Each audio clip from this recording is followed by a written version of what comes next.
మీరు ఎవరిని ఆరాధిస్తారో మీరు వాళ్ళలా తయారవుతారు. నేను పొట్టి శ్రీరాములను ఆరాధించాను, ఒక బూర్గుల రామకృష్ణారావును ఆరాధించాను, ఒక చంద్రశేఖర్ ఆజాద్ను ఆరాధించాను.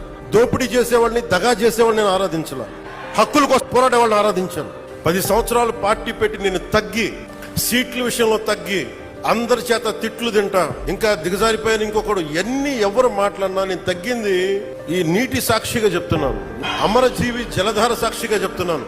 రాష్ట్రానికి మంచి జరగాలి, మీకు మంచి జరగాలని నాకు స్వార్థమే లేదు. నాకు జీవితకాలంలో వాటర్ బాటిల్స్ కొనుక్కొని పెట్టుకోవచ్చు.